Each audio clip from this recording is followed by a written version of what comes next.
was born in 1950. Is the 1950s a long time ago? Yes. Yeah, super old, right? So, our train right here. This is older than you. So our train right here, it takes a while to get her going because she's a little bit older. This morning also is the same kind of deal. 10 a.m. is our first train ride, and I like to joke that 10 a.m. is really early for this train. I know a lot of you probably woke up at 5 a.m., but at 10 a.m. is very early. And 4 p.m. right here is getting to the end of the day for her. So we'll just have to sit tight while she gets going. Otherwise, I'm going to start talking a little bit about our tour here. So our museum has also been around since the 50s. In fact, it was made in 1956, and it was made by a group of local businessmen and business leaders. And these business leaders wanted to preserve railroad history. During this time, steam locomotives, they were starting to go out of style, and we see them really getting replaced by diesel. And these gentlemen said, no, hold on, wait a minute. And here we go. Oh, we need to preserve these units for future generations, and that is exactly what they did. So here we are nearly 70 years later with over 80 pieces of railway equipment at our museum.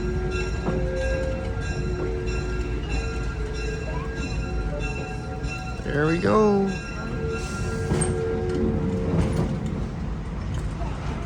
Our top speed today will be about 7 miles per hour. Now, is that pretty fast? Not entirely, no. I know a lot of people like to ask me if we can go faster, but our whole route right here is in a giant circle. What happens if you run in a giant circle really fast? You're gonna derail. You derail, you get dizzy, you fall off, right? So that's why we go a nice solid speed of 7 miles per hour, no more, no less, really, to kind of keep us on track here.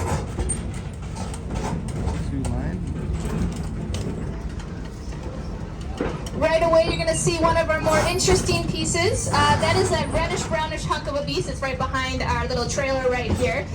It is attached to our 2402 locomotive. It is called a Jordan spreader. So our Jordan spreader is not actually an engine. It is a tool. It's like a giant plow that you attach to the front of a train. And using air pressure, it would push its wings we see on its side downward and forward to grade alongside the ballast. The ballast are the stones that you see on the tracks, and oftentimes those stones will get full of a lot of junk, like leaves, twigs, and branches, so it really affects the drainage, and you don't want your train hydroplaning, right? So it really would help clear that off. It also came in pretty handy here in Wisconsin for about 6 to 9 months out of the year as a snowplow.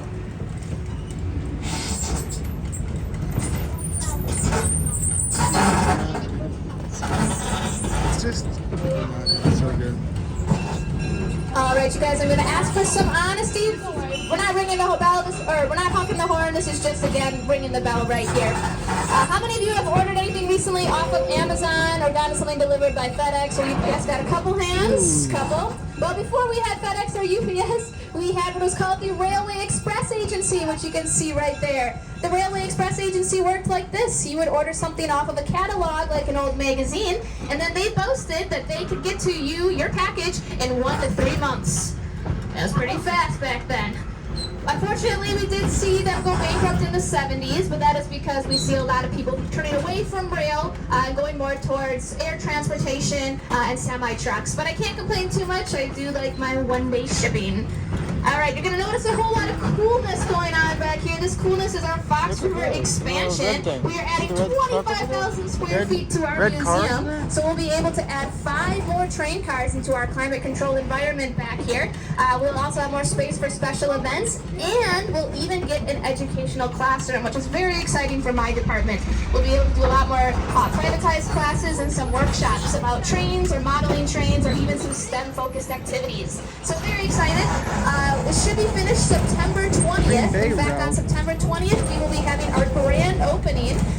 Special admission for that day is $9.20, and that includes a free train ride. So you can come on out. We'll have tours, some lectures, and some free train rides throughout the day. You'll also see this gray slanted shed right in front of us, and that is our restoration shop. So 95% of our restoration work goes on there. One of the more recent pieces we debuted is our railway post office car, which is an absolutely stunning piece. Back in the day when they used mail on the trains. One of the next pieces that they will be working on is our Union Pacific Dome Diner. It is a double-decker, super cool. On the ground floor, there is there's dining, there's getting seating, and then tired. there's the kitchen. And then on the top floor, there's a beautiful dome with a bunch of seating, so you can have 360-degree views as you eat your breakfast, lunch, and dinner. So an absolutely gorgeous piece. Set to finish around 2 years, so you'll have to come back in 2 years' time to see it finished. All right, we will now be going over our high bridge, also called our fly bridge, because if you look over the sides, you'll notice that there's no railing, so it gives us an illusion that we're flying across. It provides a beautiful view of the Dutchman's Creek emptying out into the Fox River. Just be careful of your cameras, folks. If you do happen to drop your camera at any point on our trip today into the water, just raise your hand. I'll raise my hand back, and we'll wave goodbye to it together forever. Looks like there's a tie down there. All right, in this general Yeah. area, you're gonna notice some spooky things, like maybe a haunted house, a tombstone, or a cemetery. This is where we bury all of our trespassers.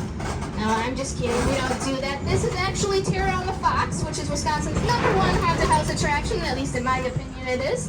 It runs from mid-September all the way through the end of October with Halloween. So you can see this little tunnel right here, which leads up into their haunted house. There's even a haunted pirate ship back in those woods. But I have it on good authority that those pirates do not come over to the museum, so we should be pretty safe from them. Alright, in just a short little while, you're going to hear the ringing of the bell, and then you're going to hear 2 horn blasts. So once you hear the ringing of the bell, we're going to honk our horn 2 times. So if you have sensitive ears, you can cover them soon. I got this. I might drop my phone though. I might drop my phone. I won't be able to survive, but I might drop my phone, which is not gonna be good. One more. Watch out. One more.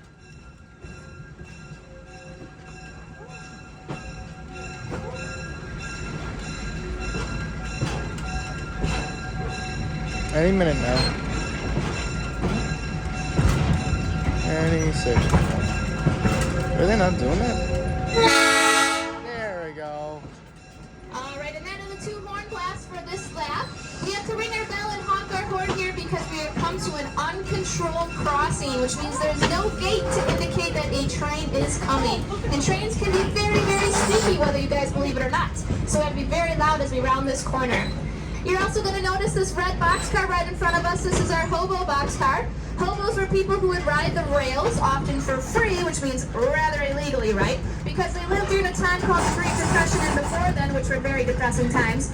And they had to travel around the United States on railroads to find jobs so they could send money back to their homes. Now you'll notice a whole lot of symbols on here. These hobos would leave symbols behind because they didn't have the technology that we have today. They didn't have cell phones, they didn't have computers, so if they were traveling from Wisconsin, say all the way out to California for work, there's going to be some differences in rules out there that they're not going to know about. So those symbols were to help warn hobos about certain things, maybe to skip town, maybe to say that there's a kind person here at this certain house, that if you work for maybe doing a post job or helping out with farm work, that they would give you some money, some food, or stay home. We also have a hobo sign hunt around our campus as well. If you're interested in that, it's very cool. You can find the map for that in our Discovery Depot.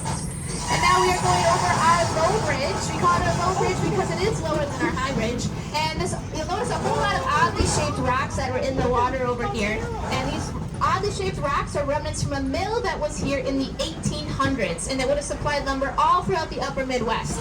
One of those places is actually Fort Howard, which you can see directly across the Fox River on the other side of us over there at Heritage Hill. Heritage Hill is super cool. It replicates life during the 1800s, so we have a lot of live actors that you can interact with, including old 1800s schoolhouse teachers, some nurses, a blacksmith, maybe a firefighter from that time. It's very fun. You could spend all day there if you really wanted to.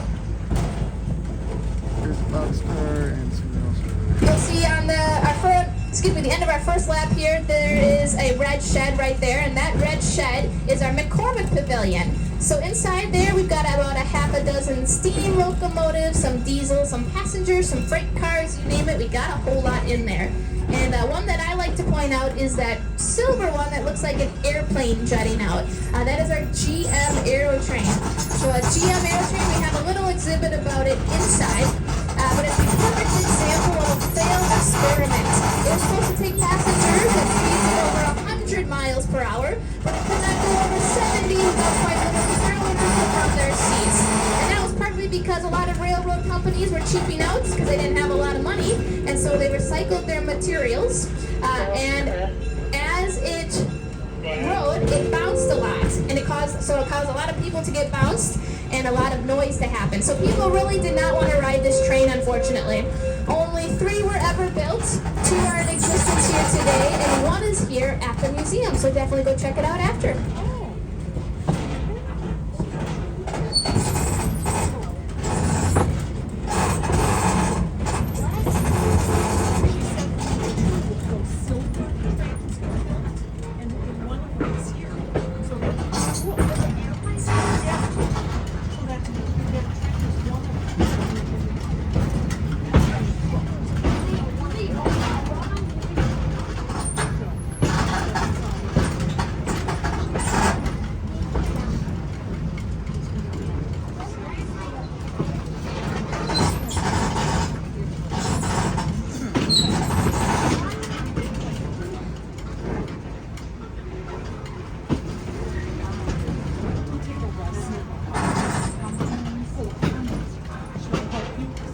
Alright, I'm next going to point out this brown caboose that's sandwiched between the REA and the 2402 locomotive. Now, a lot of you might be saying, well, that's not a caboose because it's not the color red. Cabooses were usually the color red because railroad companies were cheap and red was a cheap color. But then they realized something. Cabooses could be used as free advertising, so if you painted it a fun color, in this case brown, and then put its logo on it, voila, you have free advertising. The caboose was also the emergency brake of the train, so a lot of freight men would hang out back there and watch for any incidences that would happen on the railroad. So if something were to happen, they would have to hop from each train car to each train car and hand crank a wheel to set the brake. And it was very dangerous work, a very dangerous job. So unfortunately, or maybe fortunately, we did see the decline of cabooses in the 80s. We now have what are called end-of-train devices, or what people like to call FREDs, to help kind of eliminate that human error. Now on the outside, outboard side, you're going to notice a very tall wooden structure. That's our observation tower. It is over 80 feet tall with 99 steps up right to the top. It provides a beautiful view of the Fox River. And do I have any Packers fans here today? Yeah, sure. All right, perfect. I see some right over there. You can see Lambeau Field in that general westward direction. So it's a really, really cool sight to see up there. Just remember, it is 99 steps up to the top. It's a great excuse not to go to the gym later, though, if you don't want to do that.